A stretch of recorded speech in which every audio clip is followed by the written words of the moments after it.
Hey guys, biryani செய்யலாமா?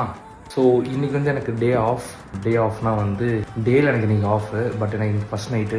ஐயோ, நான் ஒர்க் ஜாயின் பண்ணி அதில் வந்து நைட் நான் ஒர்க் பண்ணுறது இன்றைக்கி தான் ஃபஸ்ட் டைம். அப்பா. அண்ட் என் ரூம்லேருந்து ஆல்டி ஒரு 5 minutes தான். ஸோ இப்போ நம்ம அப்படியே போயிட்டு சிக்கன் வாங்கிட்டு கூட கொஞ்சம் ஸ்டஃப்ஸ் வாங்க வேண்டியது இருக்குது, அதையும் வாங்கிட்டு அப்படியே வரலாம். அண்ட் ஆல்டியை பற்றி டீட்டெயில்டாக நெக்ஸ்ட் ஒரு வீடியோ போட போகிறேன், மறக்காமல் பாருங்கள்.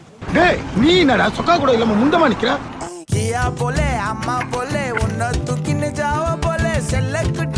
யூகே வந்து எதை கற்றுக்கிட்டனோ இல்லையோ, இந்த ஹோல் சிக்கன் கட் பண்ணுறது, மீட் கட் பண்ணுறது, இதெல்லாம் ரொம்பவே நல்லா கற்றுக்கிட்டேன்.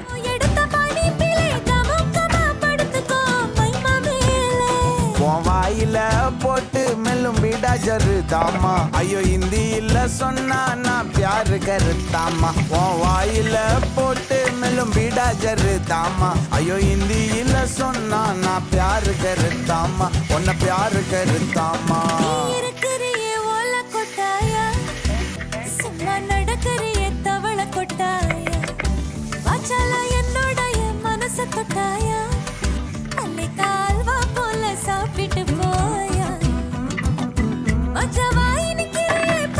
நான் புது ரூம் மாறிட்டேன், அதனால தான் கிச்சன் கொஞ்சம் அலங்கோலமாக இருக்குது. ஸோ அதனால தான் கிச்சனை காட்ட முடியல. அண்ட் சீக்கிரமே வந்து ரூம் டூர் வரும். So stay tuned.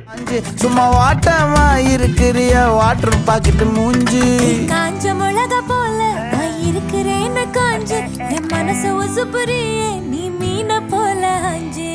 நீ இருக்கிறிய ஓல கொட்டாயா, சும்மா நடக்கிறிய தவள கட்டாயா. நீ இருக்கிறிய ஓல கொட்டாயா, சும்மா நடக்கிறிய தவள கொட்டாயா. மஜாவாயி நிக்கிறிய பஞ்சு மிட்டாயா, ஆமா பஞ்சு மிட்டாயா, ஐயோ பஞ்சு மிட்டாயா.